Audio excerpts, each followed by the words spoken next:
আমি পার্থ দাশগুপ্ত। আমাদের চ্যানেল নানা স্বাদে প্রত্যেকে স্বাগত জানাই। আমার আজকের কবিতা আঞ্চলিক ভাষায় আমার লেখা কবিতা ব্যাচের খাওয়া।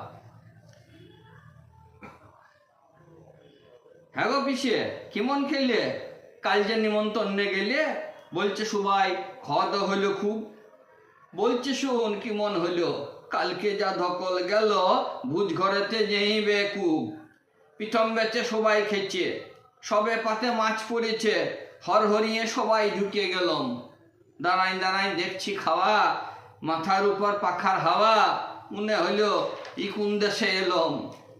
একটা নুকের চেয়ার ধারে দাঁড়াই গেলাম ডাকটো ধরে, বললাম দাদা সিট্টু আমায় দিবেন। বড় বড় চোখ পাকাইয়ে ঘুরে দেখে আমার ঠিয়ে বললেছি উঠে গেলেই পাবেন। ও খেচ্ছে আর দেখছি আমি, মনে হইলো ই বাঁদরামি, উপায় নাই ক বেরিয়ে যাবে বিলা। উঠেছে যেই সরাম করে বসিয়ে দিলুম হাতল ধরে, মাইক বাজাই যেন চেয়ার খিলা। তারপরেতে পাতা এলো, একটা নুকে নিয়ে গেল, উল্টো গিলাস দিলে আরেকজনা। আমি নিলাম সোজা করে, জলটাকে নিলাম ভরে, জগটোতেই জলটা ছিল আনা। তারপরে নুন কাগজে এলো, সঙ্গে একটা রুমাল ছিল, লিস্টি ছিল কি কি দিবে খেতে। পায়ে রুমাল মাথায় হাওয়া, এই না হলে ভুজ খাওয়া, দেখে শুনে সবাই গেলাম মেতে।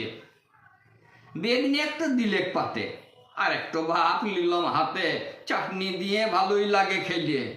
ঘি মাখা ভাত সুবার ভাগে, সঙ্গেই দেখি গন্ধ লাগে, তলা দিকে দিলাম নিচে ঢেলে। খাবার মধ্যে মাছের ঝোল, দই মিষ্টি এই সকল, বড় বড় রসগোল্লা দুটো। মনে হইল সব দেখে বেরিতে পারলে খাঁচা থেকে সব থেকেই ভালো হইতো সিটো।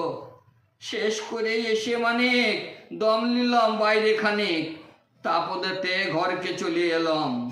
সুজা রান্নাঘরে ঢুকিয়ে মুড়ির সঙ্গে গুড়কে মেখে খেয়ে পেদে তবে শান্তি পেলাম।